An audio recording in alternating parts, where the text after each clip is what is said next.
إيش رأيت مناظرة أمس مع هذا حيدر؟ رأيت المناظرة وبعثت لك على المسج.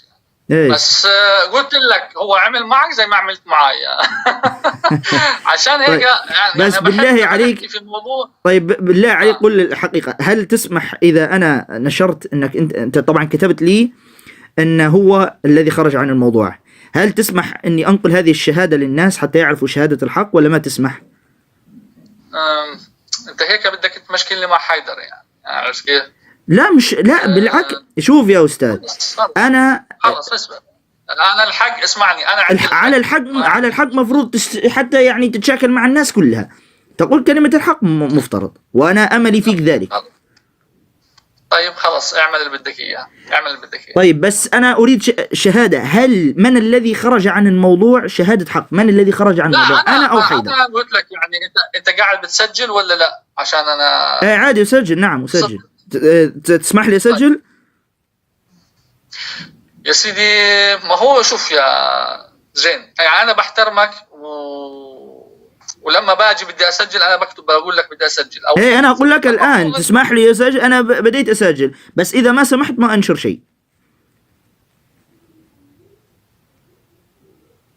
طيب يا سيدي سجل واعمل اللي بدك إياه. إيه بس إذا ما سمحت لي أنا احتراما لك لن أنشر، لكن إذا سمحت سأنشر، وأنا أتمنى أنك تسمح لي بالنشر فقط حتى يعرف الناس الحقيقة.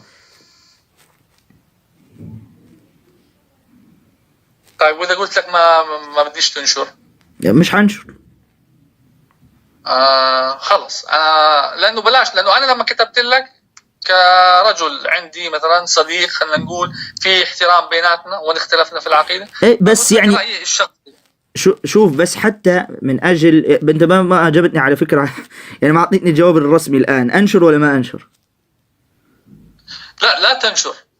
طيب بس أليس من يعني محبة في الحق إن المفترض موقف كهذا على هسه زين بده يقعد يغني لي ليس محبة يا عم انشر وخلصنا خلص اعمل اللي بدك اياه. اعمل اللي بدك اياه. أنا والله ليس من أجل شيء، فقط يعني حتى يعني الناس بس يعرفوا الحق. أنت ما أدري عندك به معرفة أنت شخصية ولا متناقش معه من قبل؟ لا والله شخصية ما عندي معرفة فيه شخصية يعني كيف؟ إيه؟ بس أنا يعني هو يعرفني وأنا أعرفه، أما الكلام ما في يعني صوتك يعرفه هو؟ والله أتوقع أنا ما أعرف، يعني أنا ما في تعامل بيني وبينه شخصي، عرفت كيف؟ تمام أعرف أكيد، يعني كل واحد من بلده ومكانه هكذا. طيب يعني بالزبط. كلمتك يا سيدي ما هو اسمعني الآن المسلم أو المسيحي أو الإنسان المنصف لما بيجي بده يسمع المناظرة، أنت كنت الموضوع اسم المناظرة كيف انتشر الإسلام، صح؟ إيه صحيح. أنت بدأت تتكلم في كيف انتشر الإسلام وقال العالم الفلاني كذا والعالم الفلاني كذا، بتتكلم على الإسلام ملتزم. هو بدأ يتكلم مش كيف انتشر الإسلام، كيف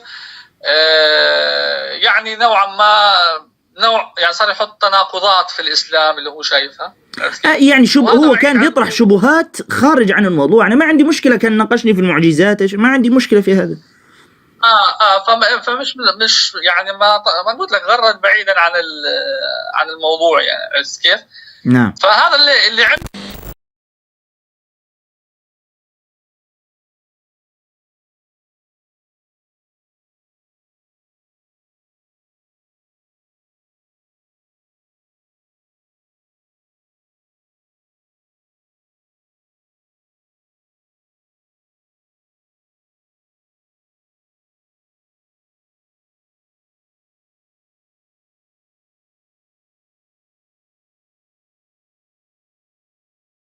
أنا أيضا في مداخلتي راح أعلي صوتي. أحبائي مثل ما قلت لكم هذه المناظرة هي منسقة من مناظرتين راح تكون بيني وبين زين خير الله، تمام؟ ولكن بالبداية بس أريد أقرأ لكم الشروط اللي خليناها لكي ما يتم هذا الاتفاق.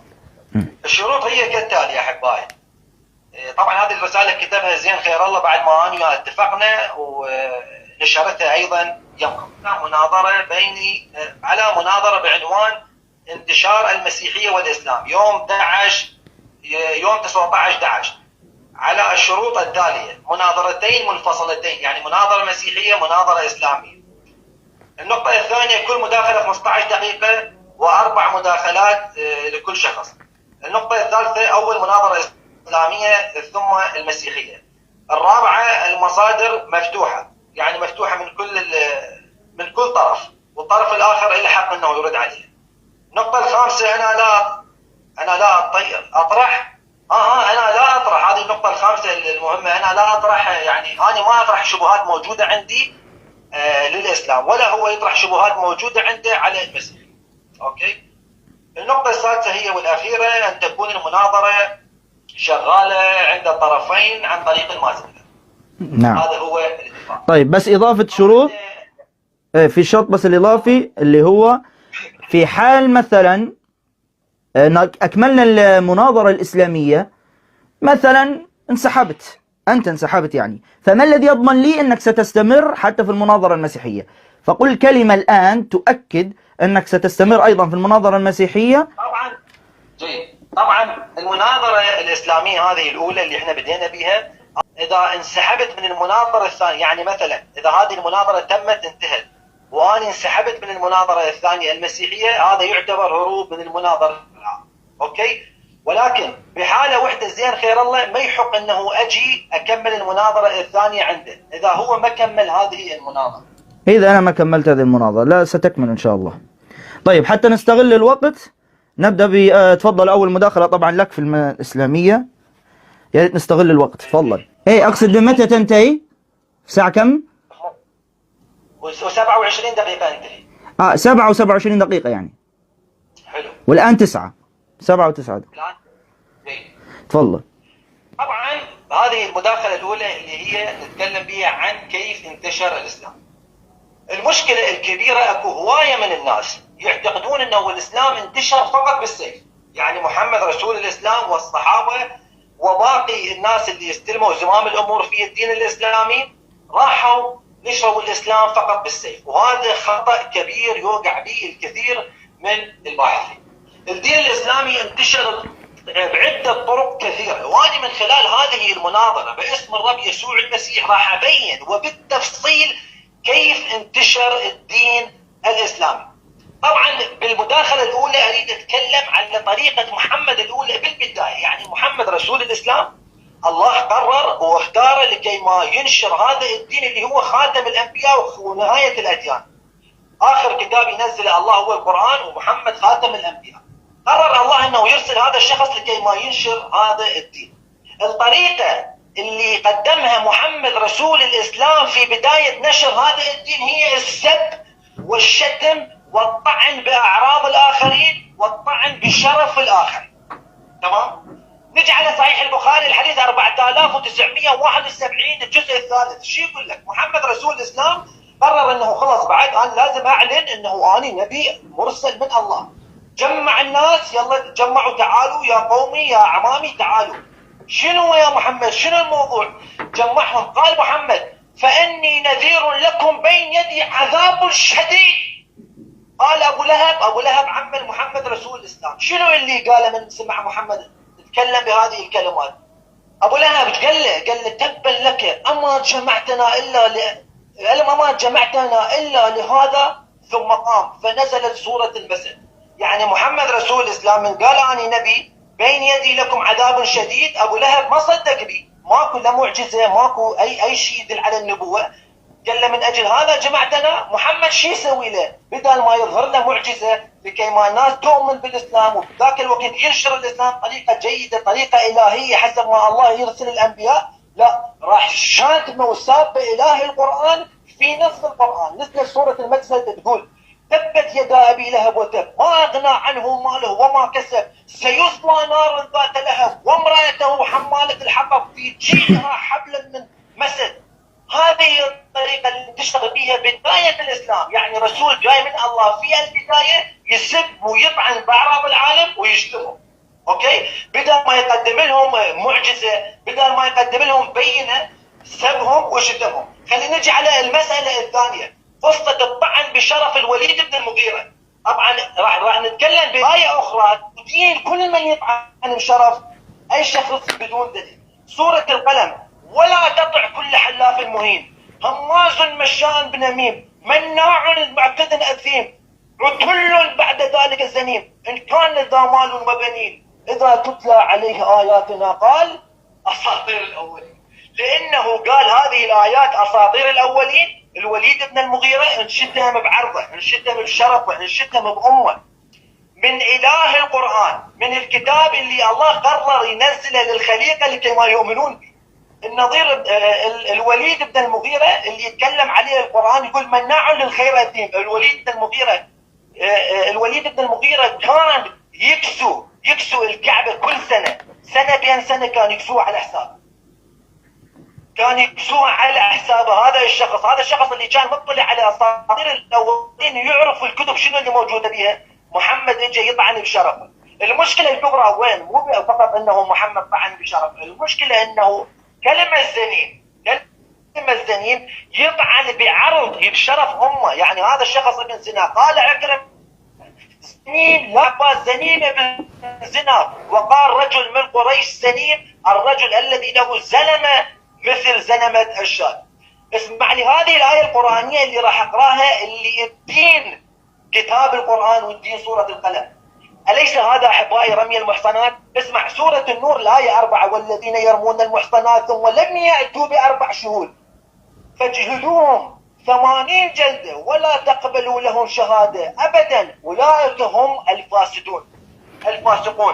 القرآن يأكد يقول كل من يطعن بشرف العالم هو فاسق، والقرآن بنفس اللحظة يطعن بشرف العالم وعرضهم بدون دليل. هذه نقطة. خلينا نجي على النقطة الثانية. وفد قريش اللي دخل على أبو طالب لكي ما يكلم أبو طالب يقول له عمي هذا ابن أخوك رسول محمد ابن أخوك خليه يجوز من عندنا، ده يريد ينشر الإسلام بالسب والشتم والطعن. خلينا نشوف الحديث شو يقول لك. المصدر سيرة محمد عن ابن هشام عن ابن إسحاق الجزء الأول الصفحة 205. قال ابن إسحاق: مشى رجال من أشراف قريش إلى أبا طالب فقالوا: يا أبا طالب إن ابن أخيك قد سب آلهتنا وعاب ديننا وسفه أحلامنا وضلل آبائنا، فما أن تكفه عنا وإما أن تخلي بيننا وبينه فإنك على مثل ما نحن عليه من خلاف. فقال لهم أبو طالب قولا رقيقا وردهم ردا جميلا فانصرفوا عنه ومضى رسول الله. يعني يجوا يعاتبون ابو طالب ولكن رسول الله ما قبل، لازم يرجع يسبهم ويشتمهم. يا شنو لا انشر دين الاسلام. ومضى رسول الله على ما هو عليه يظهر دين الله ويدعو اليه. شلون يظهر دين الله ويدعو اليه؟ يشتم، يسب، يتهم الناس باعراضهم، يشتم الناس بشرفهم. هكذا انتشر دين الاسلام احبائي في البدايه. ولكن لم يصبر قريش طويلا حين رأوا دعوة إلى الله، بل أكثر ذلك إلى آخر الحديث. رجعوا على أبو طالب قالوا له: أبو طالب ابنك مجاز من عندنا، وتكلموا معه بكلام غليظ أقسى من ذلك. اوكي، هذا يا احبائي محمد رسول الاسلام يجي ينشر الايمان مالته، يجي ينشر الاسلام، يجي ينشر الدين الاسلامي بالسب والشتم والطعن. النضر ابن الحارث شنو اللي سواه النضر ابن الحارث؟ كل جريمة النضر ابن الحارث رجل كان مثقف، انسان معروف، انسان ذو خلق، انسان مطلع على كل الثقافات والكتب. النضر ابن الحارث حينما وضع محمد رسول الإسلام في خانة اليك، لما كان محمد رسول الإسلام يريد خانة اليك في مناظرة أمام الملأ وأفحم محمد رسول الإسلام. هذا النضر ابن الحارث اللي سأل 3 أسئلة: ما هو الروح؟ من هم أصحاب الكهف؟ من هو ذو القرنين؟ العلم جاب أجوبة جدا ما لها علاقة بالموضوع، ما لها علاقة بأسئلة النضر ابن الحارث.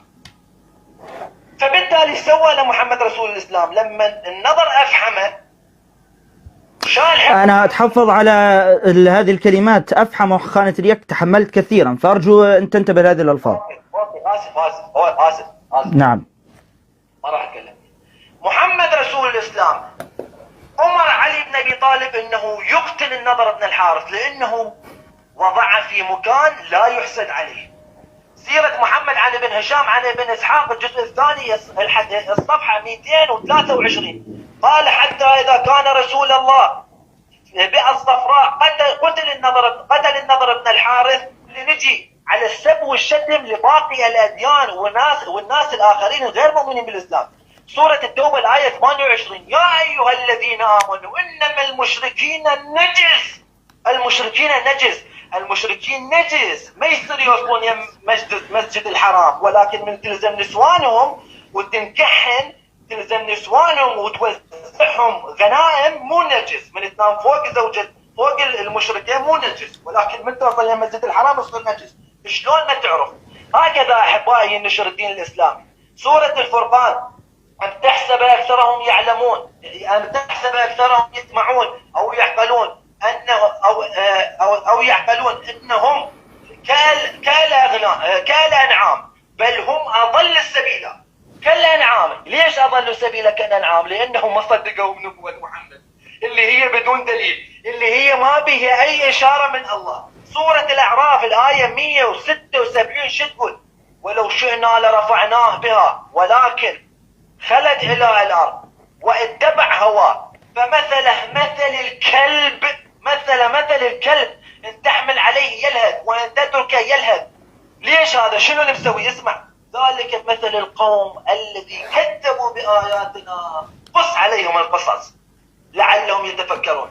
يعني أي شخص يجي يتكلم يقول: يا محمد رسول الإسلام ترى هذه الآية اللي أنت قلتها ما لها علاقة بالله، هذه من أساطير الأولين، قصص الأنبياء أنت جايبه، وهذه الأمور أنت جاي تنشر الإسلام.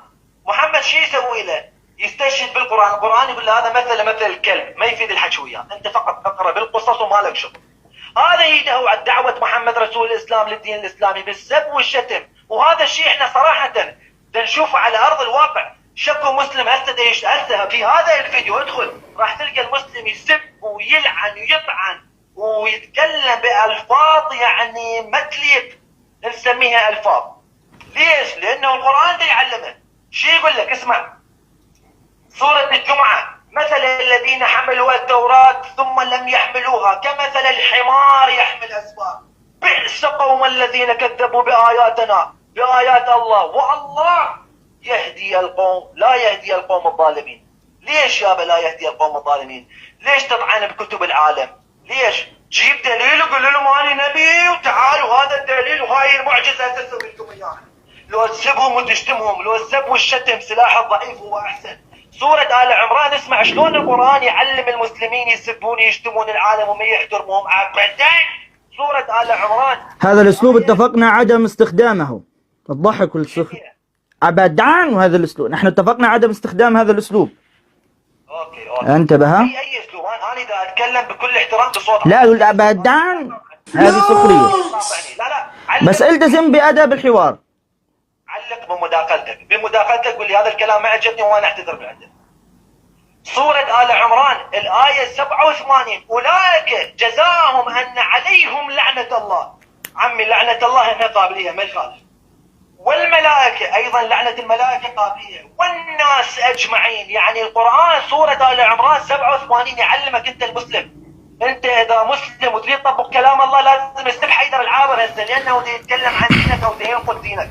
هذا القرآن على هذا تعليم محمد رسول الإسلام. اسمع سورة القصص الآية 42: اتبعناه واتبعناهم في هذه الدنيا لعنة ويوم القيامة هم من المقبوحين. شرف الكتاب جاي من الله يسب العالم ويجتمع لأنه ما يصدقون به بدون معجزة ولا دليل جاي. تمام. سورة البقرة الآية 161: إن الذين كفروا وماتوا وهم كفار أولئك عليهم لعنة الله والملائكة والناس أجمعين. تمام.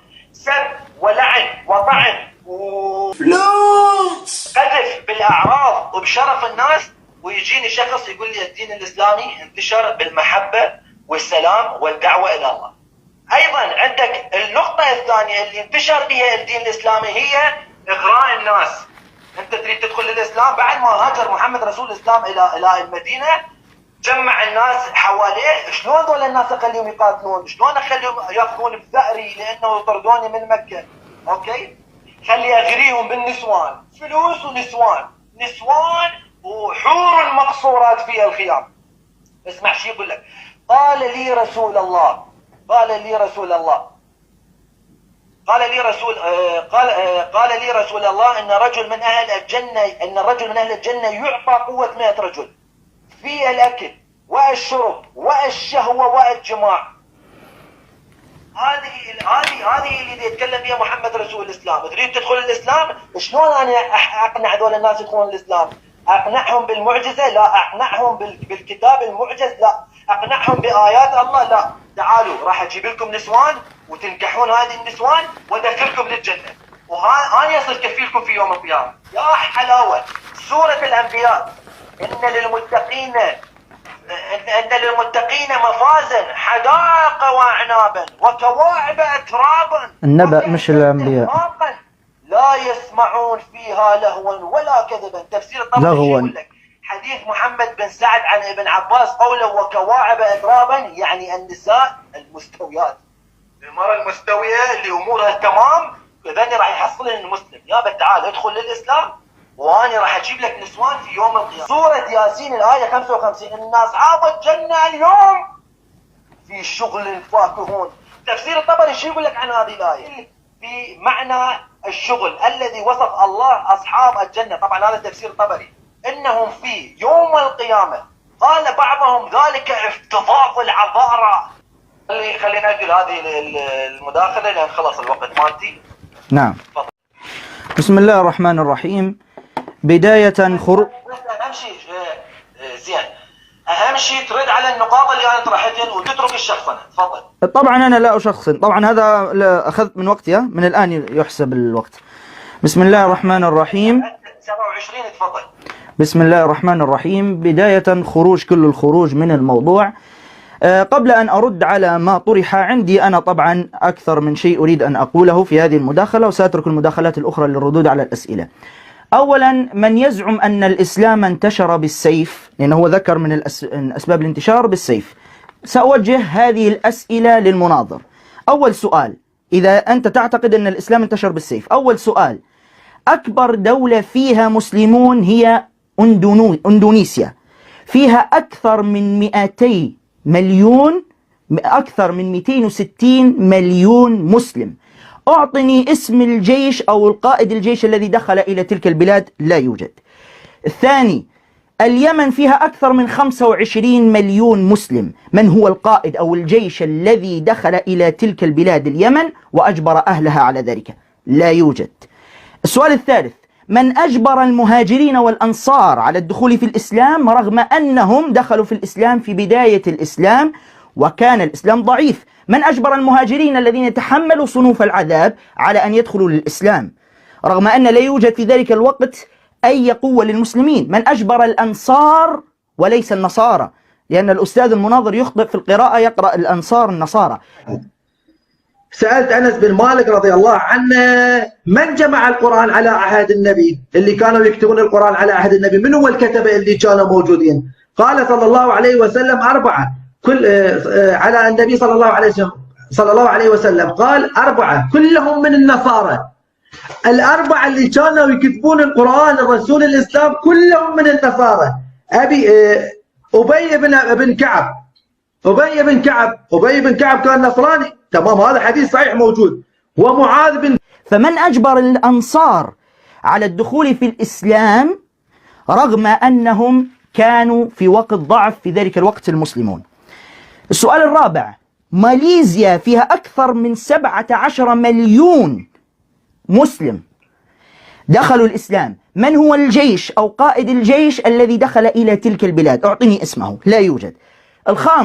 السؤال الخامس، أعطني موقفا واحدا صحيح السند والمتن يقول أن النبي صلى الله عليه وسلم أجبر أحدا على الدخول في الإسلام. ركز على صحيح السند والمتن. السؤال السادس، من أجبر التتار والمغول على الدخول في الإسلام على الرغم من أن التتار والمغول هم من غزوا بلاد الإسلام؟ فأي سيف أجبرهم رغم أنهم هم الذين هجموا وهم الذين انتصروا. السؤال الأخير: من أجبر سكان أوروبا اليوم والغرب على الدخول في الإسلام؟ وفي عام 2010 فقط في إنجلترا حسب القنوات الأجنبية دخل 1,000,000 مسلم للإسلام في سنة فقط عام 2010. من أجبر هؤلاء على الرغم من أن الآن نحن في وقت ضعف؟ وكذلك النضر بن الحارث، من قال لك أن النبي صلى الله عليه وسلم قتله؟ هذه القصة لم تصح. النبي صلى الله عليه وسلم لم يقتل النضر بن الحارث. افتح كتاب إرواء الغليل للإمام الألباني رحمه الله. طبعا إن كنت تفتح الكتب، أنت لا تفتح الكتب أصلا. في كتاب إرواء الغليل للإمام الألباني يتكلم عن هذه القصة، قصة النضر بن الحارث يوم بدر، مع أن أصلا النضر بن الحارث هذا كان طاغية ومحارب للنبي صلى الله عليه وسلم، حتى لو قتل فلا إشكال في ذلك لأنه محارب، لكن مع ذلك لم يقتله النبي صلى الله عليه وسلم. الإمام الألباني لما تكلم عن قصة النضر بن الحارث وضع في الكتابة تحت ضعيف وضع. بالنسبة لأسئلة اليهود، وتقول أولا قلت النضر بن الحارث رجل مثقف، منين جبت رجل مثقف؟ أعطيني مصدر أن يقول أن النضر بن الحارث رجل مثقف. هو نقل هذه الأسئلة من اليهود لا أكثر ولا أقل، ومجرد نسخ لصق، لم يفعل شيء. وأنت قلت لم يجب، طبعا هذا خارج موضوعنا على فكرة، إجابة النبي صلى الله عليه وسلم لأسئلة اليهود لأسئلة اليهود. أجاب النبي صلى الله عليه وسلم عليها كلها. هم سألوه عن الرجل الطواف في الأرض وأجابهم، قال لهم ذو القرنين. وسألوه عن الروح وأجابهم عن الروح. وسألوه عن أهل الكهف فأجابهم عن أهل الكهف. سماحة الإسلام وانتشار الإسلام بالسماحة شهد بذلك الأعداء قبل المسلمين. سأنقل إليكم الآن المراجع. نفتح كتاب حرية العبادة سمح بها النبي صلى الله عليه وسلم. الدليل: نفتح كتاب وصف مصر للمؤرخ جيلبير شابرول، يقول في صفحة 32 يقول: ومع ذلك فقد بقيت لهم على الأقل حرية العبادة، ذلك أن محمدا الذي كان سياسيا محنكا ترك للشعوب التي خضعت لسيطرته حرية ممارسة شعائرهم الدينية، كما ترك لهم الحق بأن يسيروا أمورهم بموجب قوانينهم الخاصة، وقد سار على نهجه القويم الخلفاء من بعده، ولعل الديانة الإسلامية تدين بنجاحها السريع لهذا الاعتدال الحكيم أكثر مما تدين لقوة السلاح. هذا طبعا مرجع غير مسلم. حكم المسلمون الأندلس، حكم المسلمين للأندلس كان نزيها ومتسامحا. في كتاب العرب في التاريخ للمؤرخ برنارد لويس صفحة 172 يقول: وكان الحكم الجديد يعني المسلمين نزيها متسامحا، بحيث جعل المؤرخين الإسبان أنفسهم يفضلونه على حكم الفرنجة اللي هم المسيحيين. ثم يقول: كما كان لها الفضل الأكبر يعني المسلمين في إحداث الرخاء الزراعي الذي عم إسبانيا الإسلامية، وتحسنت حال الأقنان كثيرا. هذا مؤرخ غير مسلم، كلهم غير مسلمين الذين سأتي بهم الآن. أيضا أحاديث التسامح للنبي صلى الله عليه وسلم شهد بها الأعداء.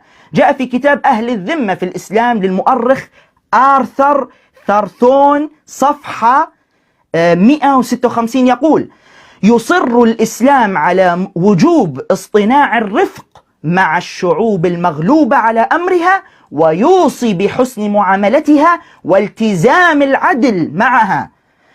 ومما روي عن الرسول صلى الله عليه وسلم، طبعا من هذه صلى الله عليه وسلم لأن هذا غير مسلم، يقول قوله يعني قول النبي صلى الله عليه وسلم: من ظلم معاهدا أو كلفه فوق طاقته فأنا حجيجه يوم القيامة.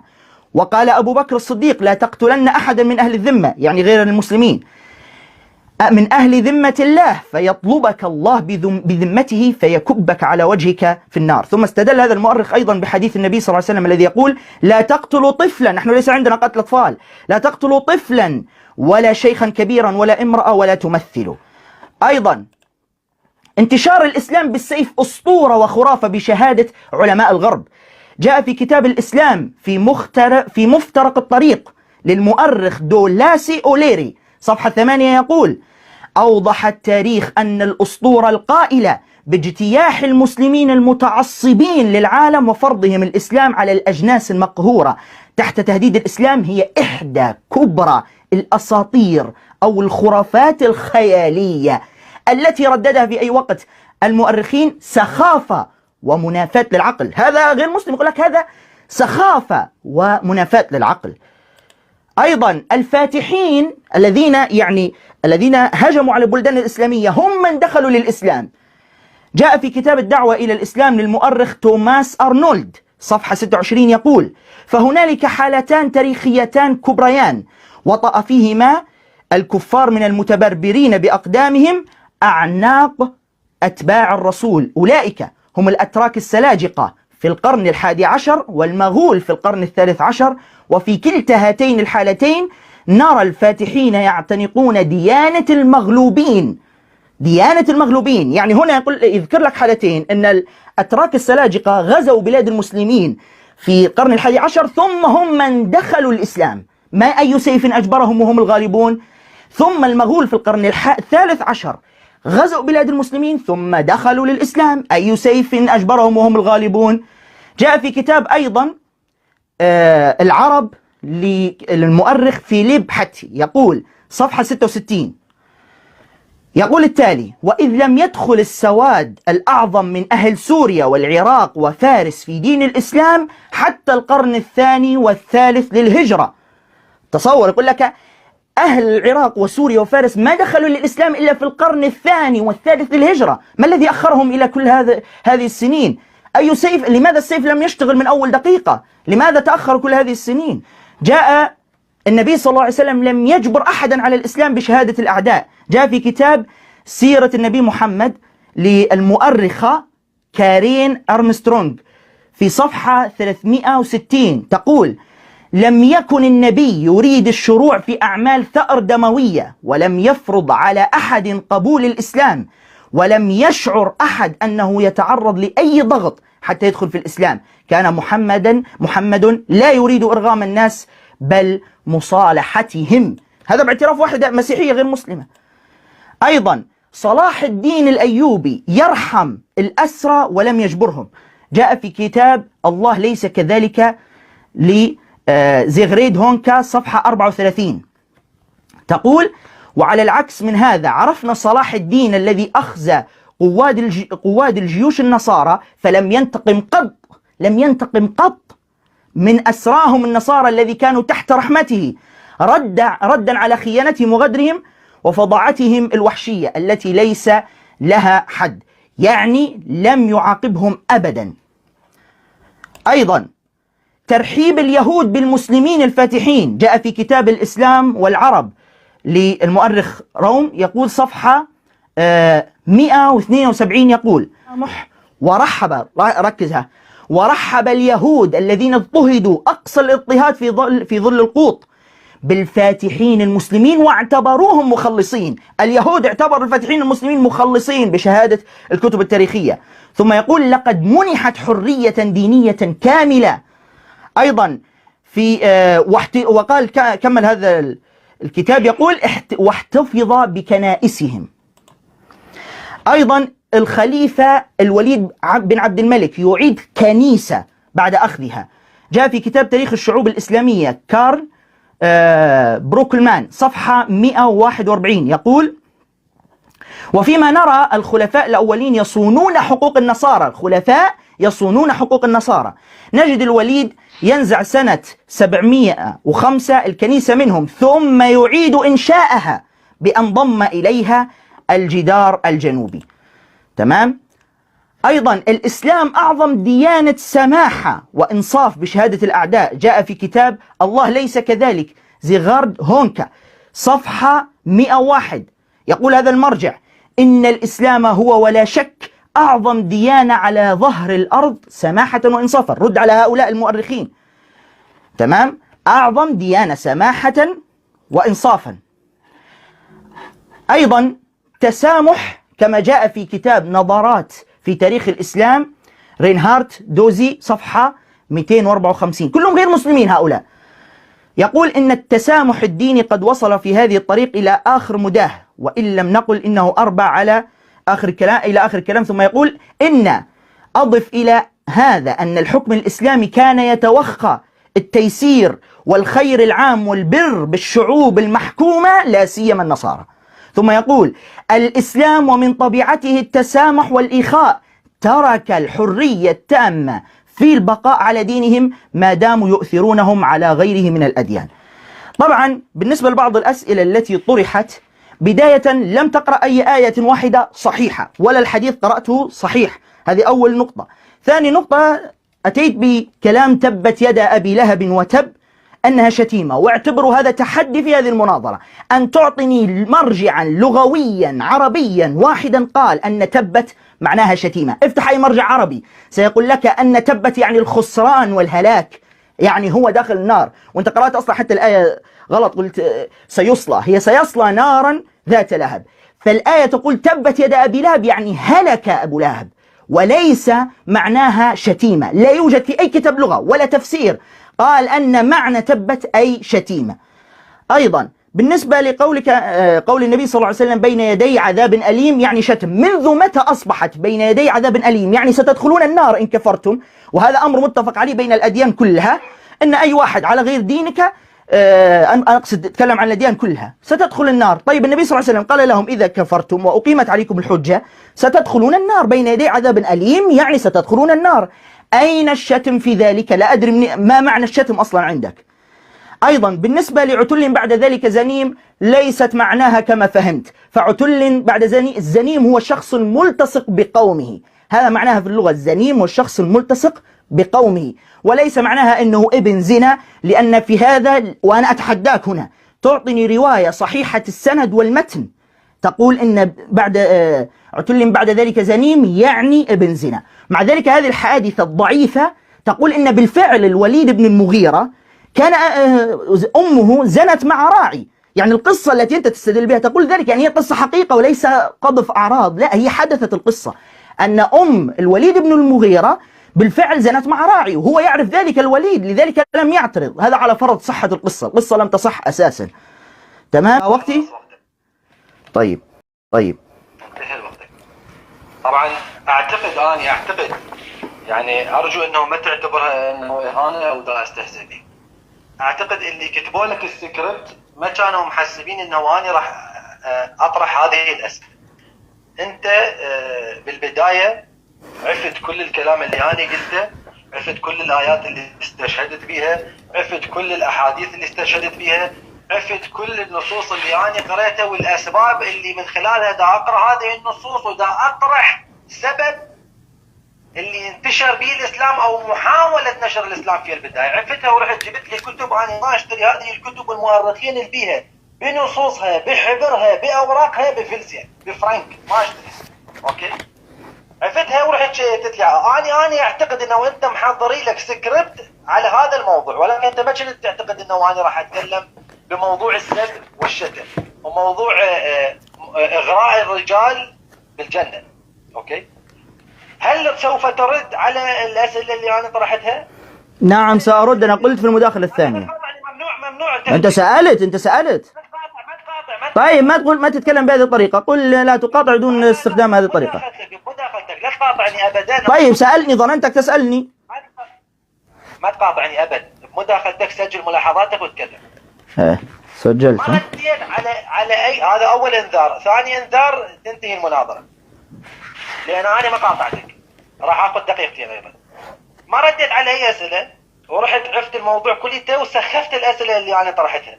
هل الدين الاسلامي يحض على السب وشتم الاخرين؟ قريت لك ايات اكثر من 5 ايات قبلتك ما كلمتني بيها، ما تريد تحكي بيها حتى المتابع مالك ما يسمع ما يعرف دينه يحض على السب والشتم. هل الدين الاسلامي يطعن باعراض الاخرين؟ ما تكلمت بيه، يطعن باعراض الاخرين. ما علاقه نشر دين الاسلام بأم الوليد بن المغيرة؟ شو عليك انت بأمه؟ ليش ما تجي تقيم عليه الحجة؟ أم أنت حجتك ضعيفة؟ هي حجة الإنسان الضعيف. أوكي؟ هل أنت راح ترد على الأسئلة؟ راح تفندهن؟ لا، سخفتهن بدقيقتين. هذه هي نقطة سلبية عليك. أنا يعني أكيف، ولكن يعني أكيف ما ترد عليه. أوكي؟ خلي أكمل المداخلة مالتي حتى نجي وين نعرف مربط الفرس.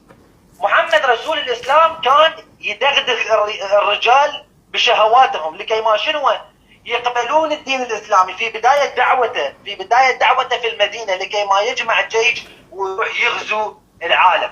أوكي؟ سورة التوبة الآية 111 تقول: إن الله اشترى من المؤمنين أنفسهم وأموالهم بأن لهم الجنة يقاتلون في سبيل الله فيقتلون ويقتلون. طبعا هذه الرواية اللي موجودة في تفسير الطبري، الرواية اللي موجودة في تفسير الطبري اللي يفسر بها هذه الآية ماجه وأحمد، إن الترمذي من ماجه صح وأحمد. هذا الكلام اللي محمد كان ينشر به الدين الإسلامي، اللي يحاول به ينشر دين الإسلام. تعال أنت فقير، أنا راح أجيب لك عنب وأجيب لك أعناب وأجيب لك أكل وأجيب لك نسوان. يعني السالفة اللي كان يسويها محمد رسول الإسلام ما كان يلبس عليها عقال. فهمني كل زين. اسمع سورة الدخان شو يقول لك، سورة الحجر العفو، إن المتقين في جنات وعيون ادخلوها بسلام آمنين. ادخلوها بسلام آمنين. ما من أحد يدخل الله الجنة إلا وزوجه 72 زوجة و2 من الحور العين و70 من ميراثه من أهل الجنة، ما منهن وحدة وإلا ولها قبلا شهي. وله، اسمع خلي بالك يا مال الحديث وأتحداك تقول لي غير صحيح. وله ذكر لا ينثني. شرفك الله اللي خلق السماوات والأرض قرر بالنهاية يرسل نبي، وهذا النبي بدل ما يرسل بيده معجزات يرسل بيده كلام مثل هذا الكلام. ما أدري طبعا أحبائي اللي يشوفون هذا الفيديو، أتمنى كل واحد من عندكم خال أطفاله يمه أو بنات يمه يوخر من يم الفيديو، لأن راح أقرأ أحاديث ما تنسمع. أوكي، خلينا نجي على سورة الرعد. شو يقول لك؟ أتمنى ترد عليهن وما تطفر على امور جانبيه، ترد على اسئلتي، سجل يمك ورقه وقلم، عوف السكريبت اللي محضرين لك اياه عوف. سوره الرعد الايه 35. مثل الجنه التي وعد المتقين تجري من تحتها الانهار اكلها دائم وظلها تلك عقبى الذين اتقوا وعقبى الكافرين النار. تفسير ابن كثير شو يقول لك عن هذه الايه؟ اسمع. وعن عتبة بن عبد السلمي أن أعرابيا سأل النبي عن الجنة فقال فيها عنب. الأعرابي يسأل يا رسول الله، جوعان رجال ما يهمه لا إسلام لا يهمه الله لا يهمه محمد، بس يريد يأكل عنب. فقال هل فيها عنب؟ قال نعم. قال فما أعظم العنقود؟ يسأل ايش كبر العنقود، أريد أشوفه مشتاق للعنقود. قال مسيرة شهر للغراب الأبقع ولا يفتر. مسيرة شهر يعني الغراب الأبقع منها شهر كامل يطير العنقود هالطولاته. هل يوجد خرافة أكبر من هاي؟ هل توجد خرافة أكبر من هاي الشهي النسوان الرياجيل لكي ما يدخلون الدين الإسلامي؟ هكذا انتشر الإسلام أحبائي. لذلك حتى الإرهابيين اللي نشوفهم هسه، يابا ليش فجرت نفسك؟ أنا راح أنكح حور العين. يابا ما تريد تشوف الله؟ لا ما أريد الله، أريد أروح حور العين. سورة الواقع هذه السورة يعني ما أدري المرأة المسلمة شلون تقرأها. سورة من فوق لي يعني من بدايتها لنهايتها كلها كلام جنسي بحت. زين يعني كلام جنسي بحت ما أعرف أقرأ. محمد كان هذا الكلام يدعو الملوك بالدين الإسلامي. خلينا نجي على نقطة الحروب اللي تكلمت بها وبينت للعالم انه الدين الاسلامي هو دين اللي الكيود اللي ماكو مثله. اوكي اسمع. روى الترمذي وابو داود عن اسماء قالت قال رسول الله لا يحل الكذب الا في ثلاثة. يعني الدين الاسلامي انتشر بالشتم والسب، انتشر بإغراء الآخرين بالشهوة الجنسية، انتشر بالكذب، وخير الكذابين هو المتكلم في هذا الحديث اللي راح نقرأه. لا يحل الكذب إلا في ثلاثة. يحدث الرجل امرأته ليرضيها، والكذب في الحرب، والكذب ليصلح بين الناس. طبعا الحرب هي مو السيف شخص جاي يقاتلك وتكذب عليه، لا تسوي يعني مثلا متفق على مناظرة وتطلع انت تكذب على لسانه. هذا صار شخص يدعو لدينه انت تطلع تكذب عليه تقول هذا دينه يعبدون ثالث ثلاثة، هذول دينهم زنات، هذول يسوون كذا بالكنيسة. كل هذه الامور تشوف احنا على ارض الواقع. صحيح البخاري شو يقول لك ايضا؟ سجل يمك. لا تكنسل الامور. صحيح البخاري شو يقول لك عن نسب محمد رسول الاسلام، راد يرجع نسبه لمن؟ لاسماعيل، لكي ما يقول انا من ولد ابراهيم، انا مستحق النبوه. وهذه اكبر كذبه يصدقها المسلمين. لحد اسم عدنان، لحد اسم ابن عدنان يتوقف نسب محمد رسول الاسلام ويظل تايه بين القبائل.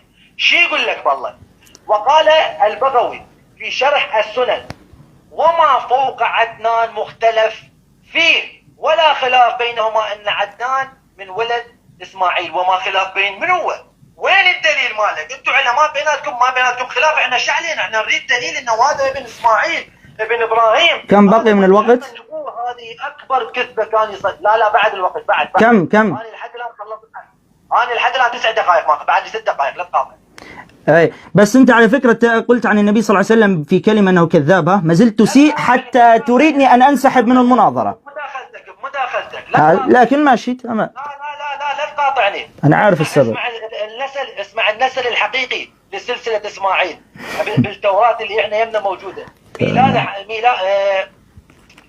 تسلسل اولاد اسماعيل وفقا للتاريخ، ميلادهم حسب سفر التكوين. تسلسل تاريخ اولاد اسماعيل: نابوت، قيدار، ادبير، مبسام، مشماع، دومه، مسة، حدار، تيما، يطور، نافيش، قدمه. هذول وين عدنان في الموضوع؟ اين عدنان في الموضوع؟ وانت فقط تريد تنشر الدين بالكذب والتدليس. اسمع الكذب والتدليس لوين وصل؟ في سورة التوبة الآية 30: وقالت اليهود عزير ابن الله، وقالت النصارى المسيح ابن الله، ذلك قولهم بآفاهم يظاهرون قول الذين كفروا من قبلهم. أين قال اليهود عزير ابن الله؟ أتحداك تعطيني نص يهودي يعترفون به اليهود يقولون عزير ابن الله. أتحداك لك وأتحدى أي مسلم هسه موجود. أوكي؟ سورة الأنعام الآية 101: بديع السماوات والأرض أنا يكون له ولد ولم تكن له صاحبة وخلق كل شيء وهو بكل شيء عليم. قال لك انه احنا المسيحيين نقول انه الله تزوج. هذا موجود في سورة المائدة الآية 73: لقد كفر الذين قالوا ان الله ثالث ثلاثة وما من اله الا اله واحد وان لم ينتهوا عما يقولون ليمسنهم الذين كفروا منهم عذاب أليم. تفسير الطبري شو يقول لك احبائي؟ اسمع الكذب والتدليس اللي من القرآن على اليهود والنصارى ايضا مثل ما يسمونه، ولكن احنا مسيحيين. هذا قول النصارى: الاله القديم جوهر واحد يعم 3 أقانيم، وولدا غير مولودا، وابنا مولودا غير ولد، وزوجا. المسيحيين يقولون زوجة، أم أنت تكذب على لسان المسيحيين وتخدع أتباعك؟ اسمع أخوي العزيز شو يقول. خلينا نكمل، خلينا ندخل على الكذب الآخر: الإسراء والمعراج. شو علاقة هذا؟ الذي أسرى بعبده ليلا من المسجد الحرام إلى المسجد الأقصى الذي باركنا. خروج عن الموضوع هذا. ما علاقة الإسراء والمعراج؟ ما علاقة الإسراء والمعراج في انتشار الإسلام؟ أنت تخرج عن الموضوع، تريدني أن أنسحب، لن أنسحب، أنت تخرج عن الموضوع. لا علاقة للإسراء والمعراج.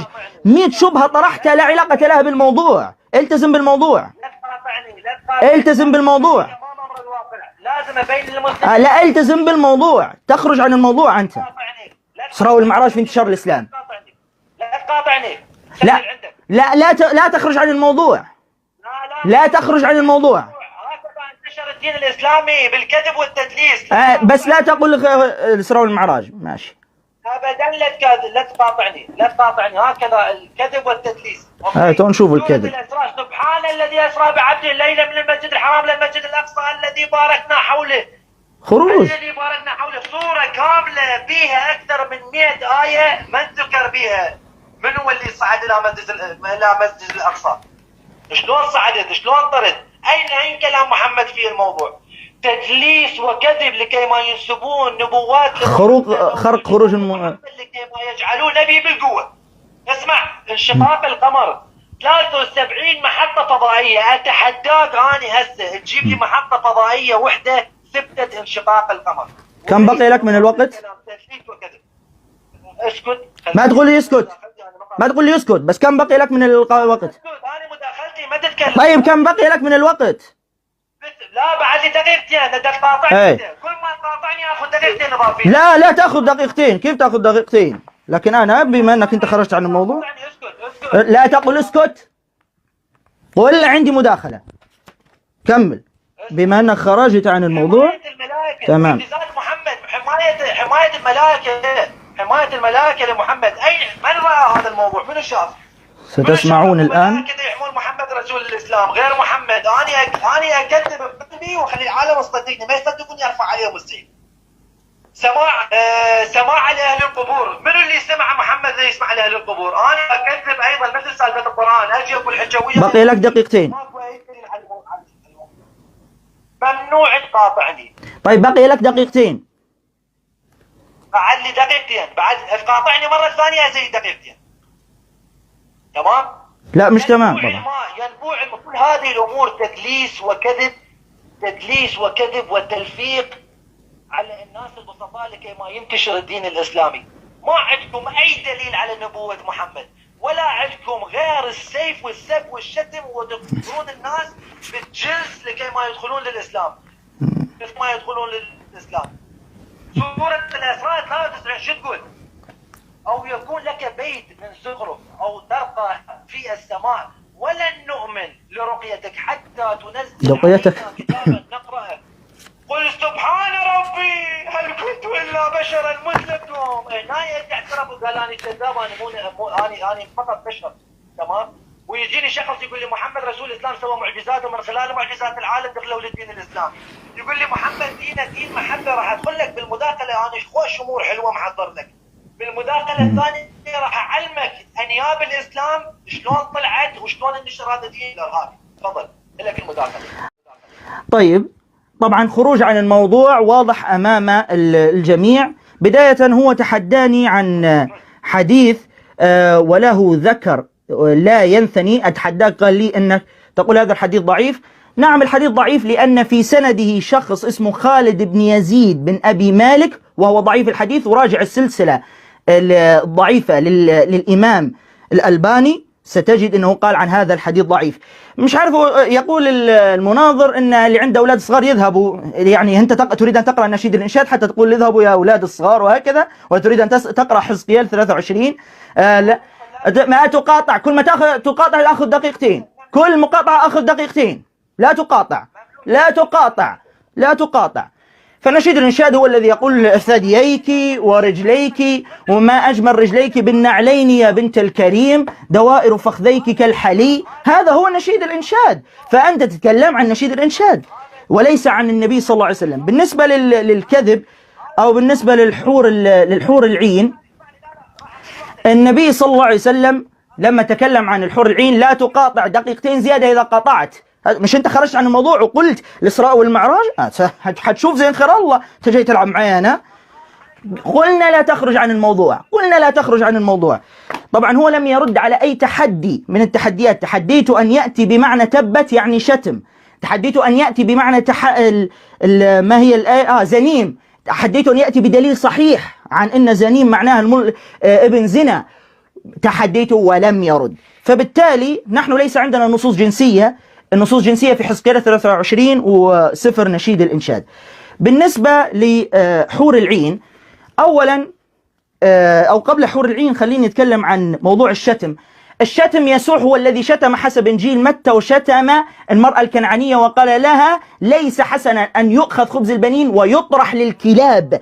وراجع تفسير القمص تدرس يعقوب مرطي قال إن نقلا عن القديس أغسطينوس قال إن يسوع قال عنها كلب هكذا. تمام. بالنسبة أيضا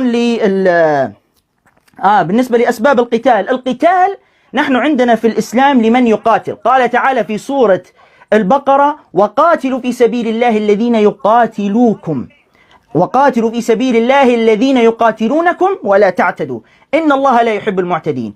ومن أسباب تشريع القتال في الإسلام هو أن المسلمون هو أن المسلمين تم اضطهادهم في مكة، وليس من أجل نساء أو شيء، لا، لأن المسلمين اضطهدوا في مكة وأرادوا أن يدافعوا عن أنفسهم ودينهم فقاتلوا، وليس من أجل النساء. فهم لا يؤمنون، المسلمون لا يؤمنون بنشيد الرشاد حتى يقاتلوا من أجل النساء يعني، ولا يؤمنون بحزقيال 23 الذي يقول عوراتهم كعورات الحمير، يشبه عورات الحمير، تتكلم عن الذكر صح، وأتيت بحديث ضعيف. لا، أنا أتيك بنص من كتابك يقول عوراتهم كعورة الحمير. وريك أنا خروج الموضوع حتى تلتزم بالموضوع.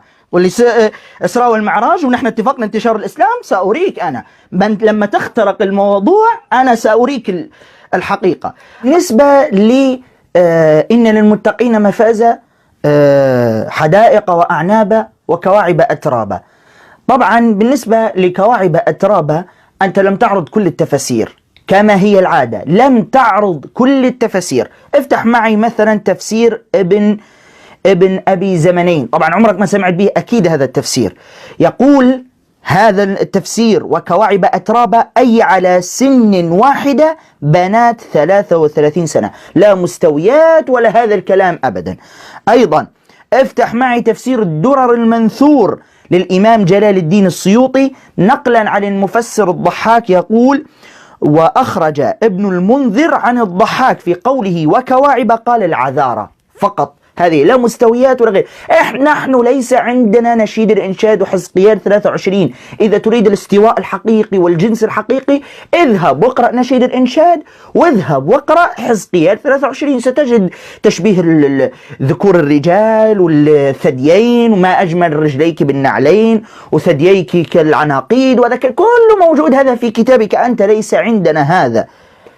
طبعا تحدثت في مواضيع ليس لها علاقة أصلا بالموضوع. تحدثت عن نجاسة المشركين وقرأت الآية كالعادة خطأ وقلت إنما المشركون، أنت قلت إنما المشركين وهي إنما المشركون نجس. النجاسة هنا هي نجاسة معنوية وليس نجاسة بدنية. طبعا أكيد لا تعرف الفرق بين النجاسة المعنوية والنجاسة البدنية. النجاسة المعنوية كأن أقول لشخص فكرك نجس، فأنا أكيد لا أقصد أن رأسه أو فكره متوسخ، إنما فكره نجس، نجاسة معنوية، يحمل أفكار سيئة. هذا هو معنى إنما المشركون نجس، فلا يقربوا المسجد الحرام بعد عامهم هذا، لأنهم يحملون أفكار وعقائد خبيثة نجسة، فلا يصح أن يقتربوا من المسجد الحرام. لكن كونهم كشكل بدني وهكذا، هل هم نجيسون نجاسة بدنية؟ طبعا لا يوجد مشرك نجس نجاسة بدنية، لا بالعكس. الدليل على ذلك أن الله عز وجل حلل لنا أن نصافح المشرك. النبي صلى الله عليه وسلم كما جاء في الصحيحين توضأ من مزادة مشركة، والله عز وجل قال وطعام الذين أوتوا الكتاب حل لكم، يعني طعامهم نأكل منه، وبالدليل نتزوج حتى من نسائهم، والزواج سيكون في تلامس بدني، فحلل لنا الله عز وجل الزواج من الكتابية. وطبعا أنت تكلمت قلت هم نجيسون عند اقترابهم من المسجد الحرام، لكن إذا تنكحهم، طبعا النكاح هو الزواج، يعني لا أدري ما الإشكال في ذلك، تنكحهم أو تأخذهم تقسمهم غنائم وهكذا، أولا هذا يدل على جهلك، لأن أصلا المشركة الوثنية لا يجوز أصلا نكاحها، يعني الزواج بها لا يجوز بنص القرآن الكريم في سورة البقرة ولا تنكحوا المشركات حتى يؤمن، يعني هذا بنص القرآن الكريم، أنت لا تعرف كل ذلك بالطبع. لكن أنا سأريك من الذي يأخذ النساء غنائم، هذا موجود في كتابك.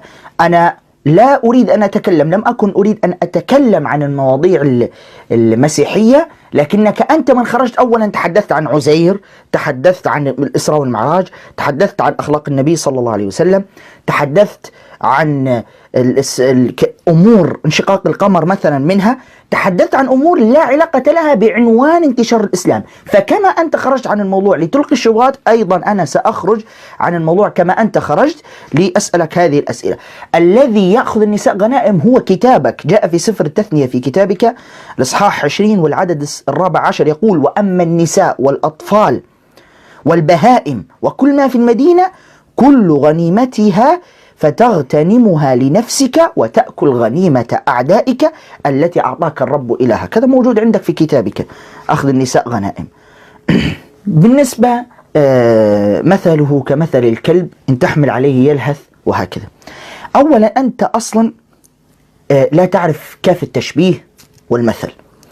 نحن عندنا الإنسان مكرم في القرآن الكريم، الله عز وجل قال ولقد كرمنا بني آدم، فالإنسان مكرم ليس كلبا ولا حيوانا، الإنسان مكرم بنص القرآن في سورة الإسراء ولقد كرمنا بني آدم.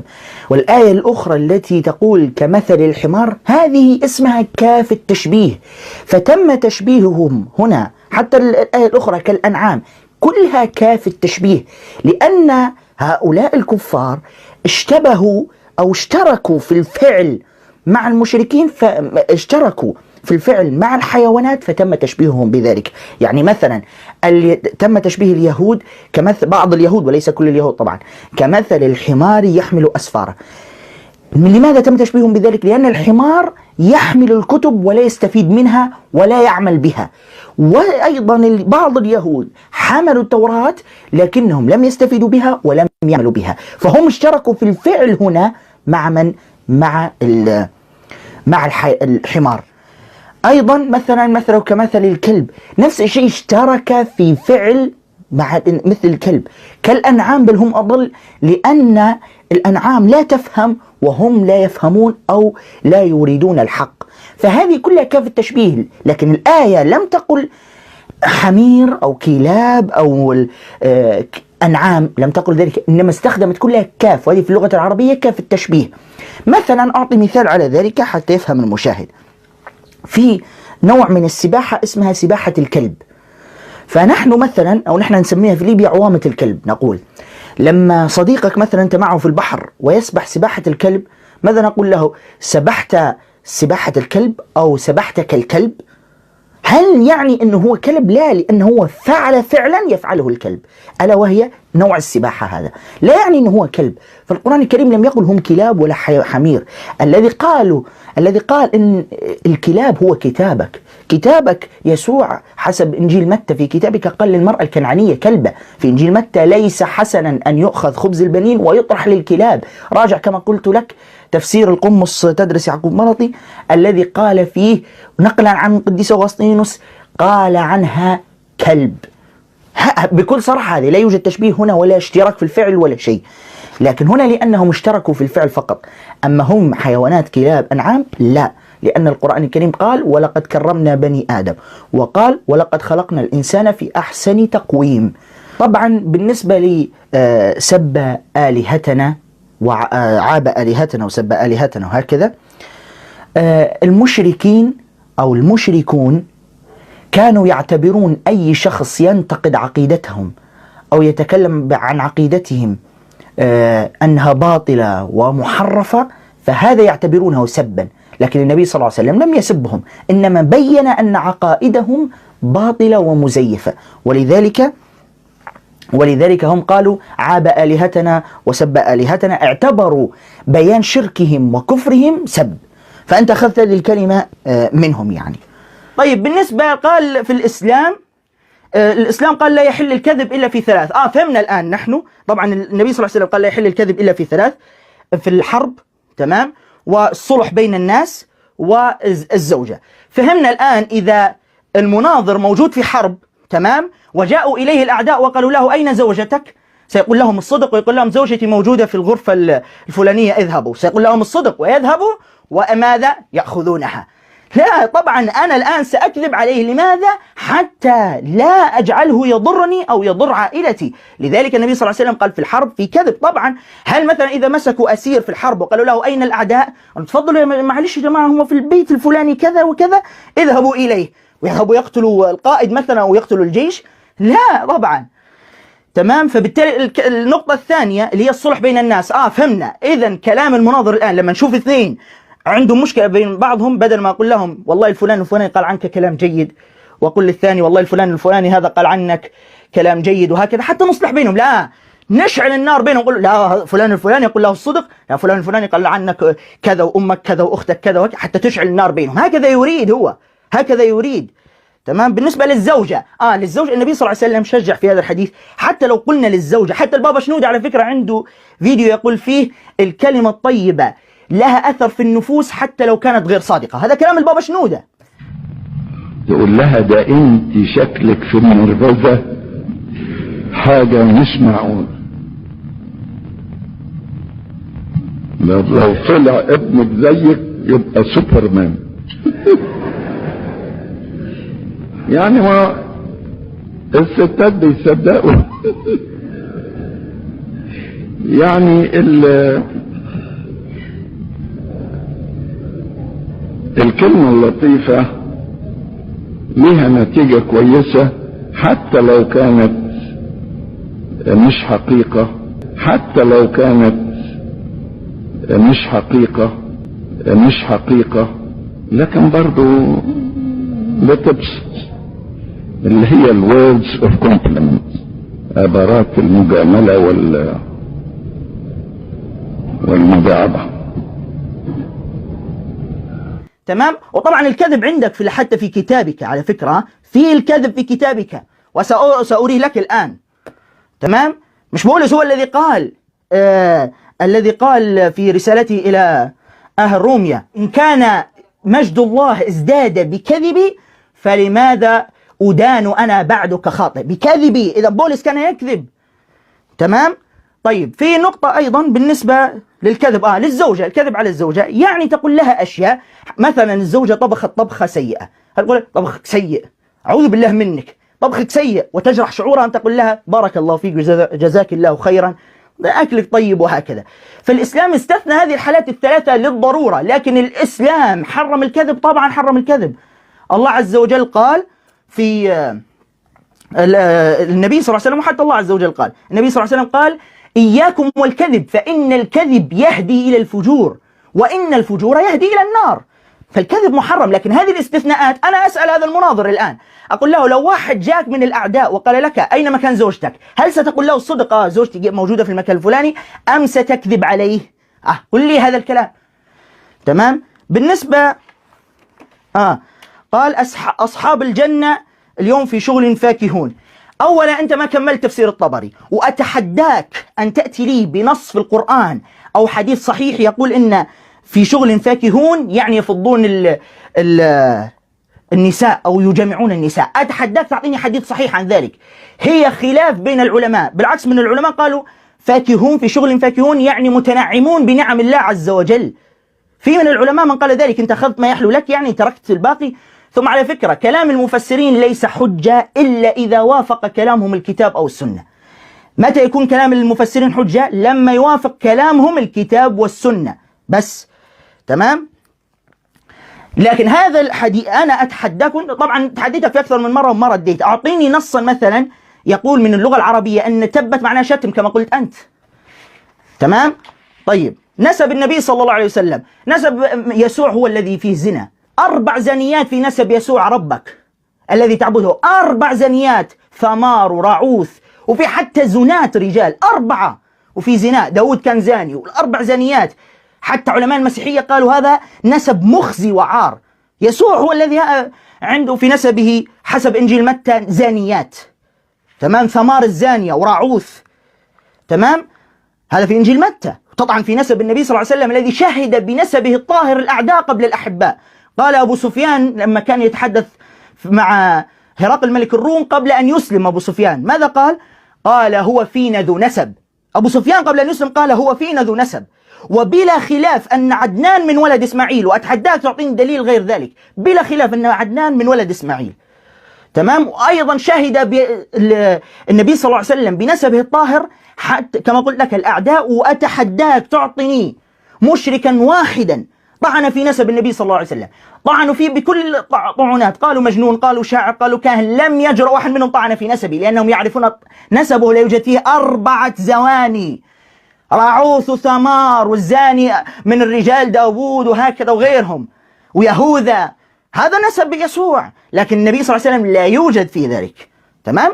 أنا كنت ملتزم بالموضوع، أنت خرجت عن الموضوع، سأريك الآن من الذي يخرج عن الموضوع حتى تلتزم مرة ثانية. طيب فنسب النبي صلى الله عليه وسلم شاهد به حتى الأحباء. جعفر بن أبي طالب في حديثه مع ملك الحبشة قال هو نعرف نسبه وصدقه وأمانته. تمام. طيب بالنسبة لي لا يوجد معجزات للنبي صلى الله عليه وسلم، من قال لك ذلك؟ مع أن هذا خرج الموضوع بس أرد عليك. الإمام النووي في مقدمة صحيح مسلم قال للنبي صلى الله عليه وسلم أكثر من 2000 معجزة. وين نايم أنت؟ كيف ما في عنده معجزات؟ منها في القرآن ومنها في الأحاديث المتواترة الصحيحة، والتي أتحدى الأضعف حديث، الحديث الموضوع المكذوب، أصح من كتابك سندا، حتى لا تطعن في الأحاديث. قل هذه أحاديث، هات سند واحد لكتابك. هذه الأحاديث الموضوع المكذوب أصح من كتابك. قال هل الإسلام يحض على الشتم؟ لا، الذي شتم هو يسوع. قال في إنجيل لوقا يا أيها الأغبياء. في إنجيل لوقا قال ذلك يسوع إلهك. وردوا عليه الناموسيين وماذا قالوا؟ قالوا يا معلم حين تقول هذا تشتمنا نحن أيضا. وبولس قال أيها الغلاطيون الأغبياء في رسالته، ولا غبيم الشتيمة. إذا مش غبيم الشتيمة سأقول لك يا غبي إذن. تمام. لكن النبي صلى الله عليه وسلم وإنك لعلى خلق عظيم وما أرسلناك إلا رحمة للعالمين، لم يحثنا على الشتم، بل النبي صلى الله عليه وسلم قال ليس المؤمن بالطعان ولا باللعان ولا بالفاحش ولا بالبذيء. هذا النبي صلى الله عليه وسلم قال ذلك. طيب بالنسبة للحور العين، أنا أتحداك أولا أن تعطيني بالعقل محرم الزواج في الجنة. حور العين زواج، الله عز وجل قال وكذلك زوجناهم بحور عين، هكذا قال الله عز وجل. طيب الحور العين، الجنة جنة من؟ جنة الله. والأرض أرض من؟ أرض الله. طيب الله حلل لنا الزواج في الدنيا أم لا؟ حلل لنا في الأرض الزواج. ما المانع العقلي والكتابي عندك يمنع من الزواج أن يكون في الجنة؟ ما المانع؟ أعطيني مانعا عقليا واحدا، وهذا زواج. بعدين من قال لك إن في كتابك لا يوجد زواج في الجنة؟ افتح إنجيل متى يقول ولتأكلوا ولتشربوا، هذا يسوع يقول ولتأكلوا ولتشربوا في ملكوتي وعلى مائدتي، هذا يسوع إلهك قال ذلك. طيب جميل، الأكل والشرب متطلبات جسدية أم لا؟ متطلبات جسدية. طيب لما واحد يكون عنده جسد معناته عنده شهوة ولا ما عنده شهوة؟ عنده شهوة. طيب هذه الشهوة في الملكوت المسيحي كيف سيقضيها إذا لم يتزوج؟ إذا لم يتزوج كيف سيقضيها؟ كيف سيقضيها هذه الشهوة؟ عنده في ورطة الآن. يسوع أكد أن في الملكوت في أكل وشرب، الملكوت هو الجنة عندهم، في أكل وشرب في الملكوت. طيب جميل، تمام، خلاص الوقت. التزم بالموضوع، سألتزم بالموضوع. تخرج من الموضوع والله ما أرحمك في الخروج من الموضوع. انتبه، التزم بنشر الإسلام. اصبر اشرب ليمون ابرد. أنا مروق على الآخر لأني قرأت نشيد الإنشاد قبل المناظرة. واضح انت مروق على الآخر. والله نشيد الإنشاد هذا حلو. ابوي حبيبي اسمعني. ايه تفضل أنا سامعك. اسمعني. أنا زين خير الله أنا وحضر العابر على مناظرة بعنوان انتشار المسيحية والإسلام. نعم. الشروط التالية. اسمعني. لا أنا أرد عليك، إذا كذبت أرد عليك. اسمعني حبيبي أبوس خشمك. اسمع أخوك الصغير اسمع. لا أخويا مشك. اتفقنا على الشروط التالية، مناظرتين منفصلتين. تمام صحيح. وانتشار الإسلام مش الإسراء والمعراج ولا أخلاق النبي صلى الله عليه وسلم. أنت من خرجت فخرجت أنا كما أنت خرجت. أنا راح أكون حنين معك. لا أنا على فكرة أنا ما زلت حنين معك على فكرة. أنت ما شفتش أنياب زين خير الله ما زال. اسمعني. لا أنا ما أريد أشوف أنياب لأن أنا رجال حنين وياك. إيه ورينا الحنية هذه. التزم بالموضوع بس لا نريد حنية. اسمعني ابرد اشرب ماي. قلت لك أنا قارئ نشيد الإنشاد قبل ما أدخل فأنا بارد على آخري. صلي على النبي صلى الله عليه وسلم الذي نسبه ليس فيه 4 زواني. احنا اتفقنا انه تلتزم بموضوع المناظرة. صح. اسمعني يا اخي خليني اكمل وراح انت تتكلم. اتفقنا التزامك بموضوع المناظرة، خروجك من المناظرة يعتبر هروب، وهذا الهروب اللي انت وانت اول من هربت هذا يجعلني لا اقوم بالمناظرة الثانية. والاتفاق هذا المعروف اصلا. توجهت الاسئلة مسيحية، شنو علاقة الاسئلة المسيحية بموضوع المناظرة؟ وشنو علاقة الاسراء والمعراج بانتشار الاسلام؟ واحدة بواحدة. معجزة محمد. ما علاقة هذا بانتشار الاسلام؟ معجزات النبي صلى الله عليه وسلم نعمل فيها مناظرة، نعمل مناظرة في معجزات النبي صلى الله عليه وسلم ومعجزات يسوع، لكن احكي كيف انتشر الاسلام، الكيفية. انت خرجت من الموضوع. انا اليوم صدقني ما راح افك منك يا اخي الا احطك. انا عارف انك انت تريد ان تهرب من الموضوع المسيحي ولذلك خرجت من الموضوع. وستهرب، واكدها لكم سيهرب، لن يلتزم بالموضوع وسيهرب. قل مداخلتك والتزم. كمل المناظرة، قل مداخلتك والتزم بالموضوع. حبيبي الفيديو مسجل وانت طالع وياي صورة وصوت. نعم عارف. انت خالفت شروط المناظرة. لا أنت أول من خالفت. لكي ما نحل هذه المسألة، يا إما تعتذر من المتابعين. لا لن أعتذر حتى تعتذر أنت. أنت من خرجت الأول. أنت من خرجت الأول في موضوع الإسراء والمعراج. يا إما تعتذر من المتابعين. لا على ماذا أعتذر؟ أنت من خرجت. أنت من خرجت الأول. أنت من خرجت الأول وقلت الإسراء والمعراج ما علاقتها بانتشار الإسلام. انتشار الإسلام يتكلم عن كيفية انتشارها. هو طبعا يريد أن يهرب من المسيحية يا إخوة التي قتلت الهنود الحمر وأبادتهم. الهنود الحمر أبادتهم المسيحية. هو يريد أن يهرب من هذا الموضوع، خايف من أن المسيحية أبادت الهنود الحمر في أمريكا. تمام. فلذلك يريد أن يهرب من الحروب الصليبية، يريد أن يهرب من الإرهاب في كتابه قتل الأطفال والحرق والنساء والشيوخ في كتابه في سفر يشوع وصموئيل. يريد أن يهرب من كل هذا. أنت من خرجت وقلت الإسراء والمعراج، وكم مرة كم نقطة خرجت فيها، سبيت النبي صلى الله عليه وسلم وخرجت أكثر من نقطة. لن أقدم اعتذارا حتى تعتذر أنت عن خروجك الأول.